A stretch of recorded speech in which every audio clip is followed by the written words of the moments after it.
نحمده ونصلي على رسوله الكريم أما بعد فأعوذ بالله من الشيطان الرجيم بسم الله الرحمن الرحيم حاميم والكتاب المبين إنا أنزلناه في ليلة مباركة إنا كنا منذرين صدق الله العظيم.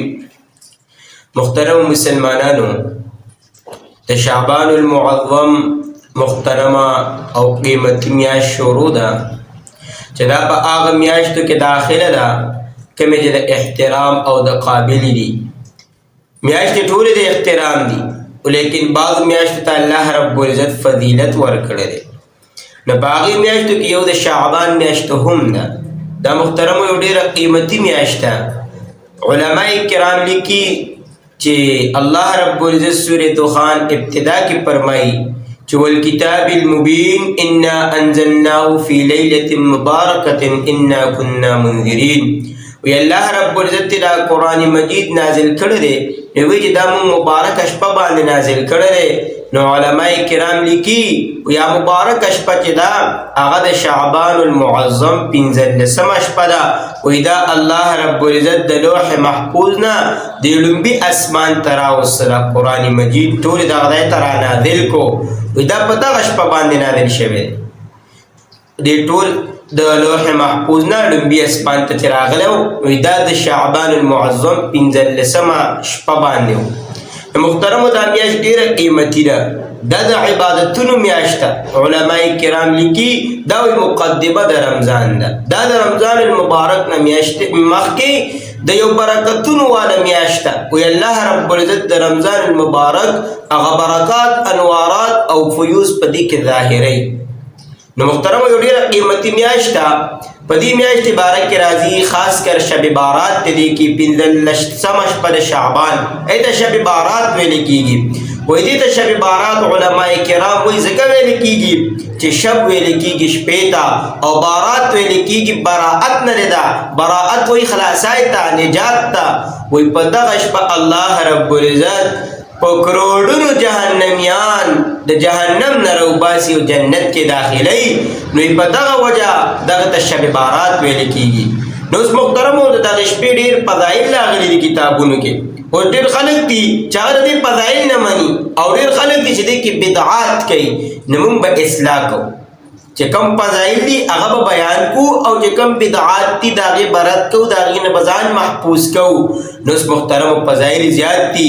نبی کریم صلی الله علیه وسلم نه حضرت ابوبکر صدیق رضی الله تعالی عنه نقل کوي، وی الله رب العزت په دغه شپه یعنی 15 شعبان چې کومه شپه ده، په دغه شپه الله رب العزت وی د ټولو خلکو د مغفرت اعلان فرمایي.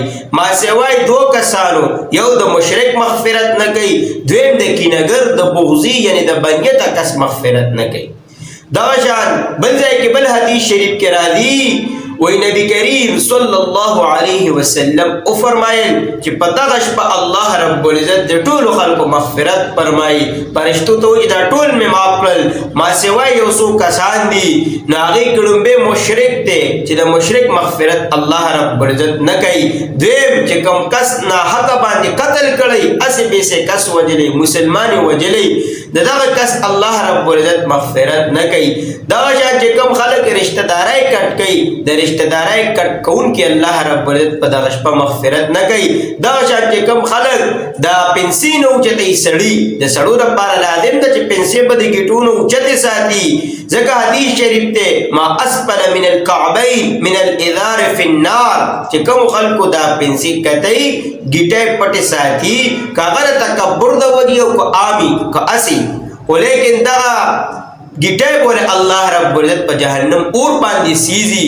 نو محترمو چې کوم خلک دا ګیټۍ پټې ساتي سړي، نو دغه خلک مغفرت الله رب العزت په دغه شپه نه کوي.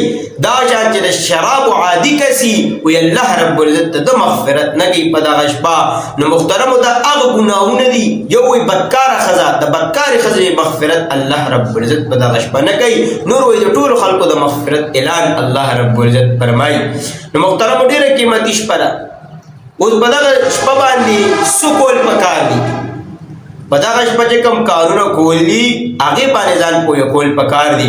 اوس په دغه شپه باندې لومبۍ وایي دا ده چې ډېره دې له وسه ني د ماسخوتن لمونځ جمع سره د جمع نه پس الله در رب العزت له توفیق درکړی طاقت درکړی څو رکعات نفل وکړه دای نه پس دعا وغواړه د ځان دپاره د خیر او برکت دعا وغواړه ځکه وایي په 15 شعبان چې دا کومه شپه ده وایي په دغه شپه الله رب العزت د ټول مخلوق بجټ وباسي د ټول مخلوق فیصلې لیکي چې دوره به عمري دوره به دې کال کې دا کوي دې کې به واده کوي کویدن به کوي بچي به دې کې به دوره رزق خوري دوره به دای دوره به دای وفات کېږي به پکې کړه چا مرګ قسمت کې مرګ لیکلی ولا دا ټول هر الله رب العزت په دغه شپه وایي فیصله کوي.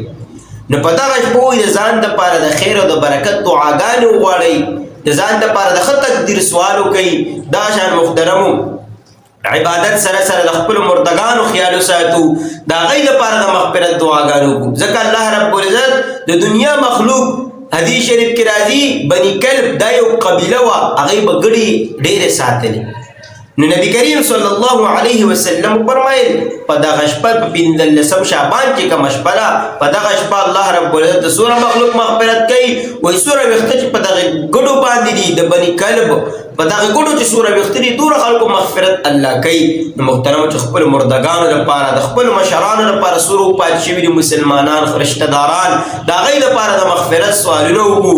دغه شان د خپل وس مطابق عبادت وکړو په ځان باندې بوج کوو نه ډېر خلک یې ټولې شپې شو ګیرکۍ ګرانې ورته نو په ځان باندې بوج نه د خپل وس مطابق عبادت وکړو.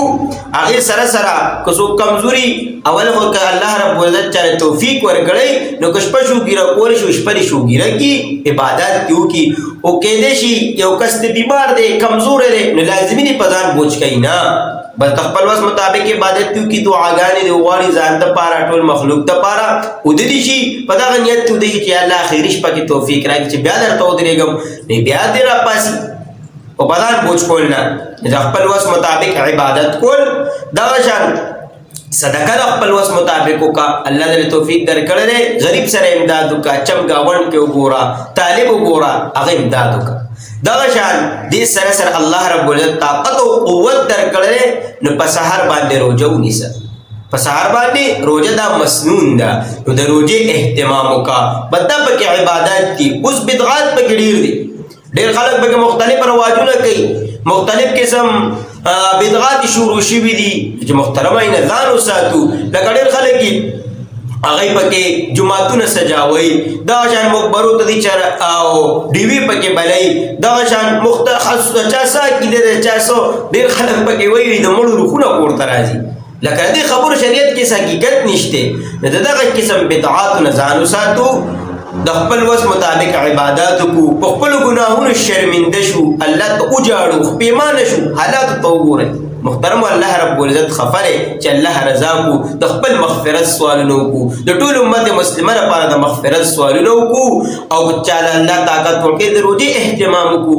دا پکې عبادات دي او کوم بدعات چې دي دا فضول کارونه چې پکې کم دي چې دغه نه ځان محفوظ وساتو دغه سره د شب بارات هیڅ تعلق نشته.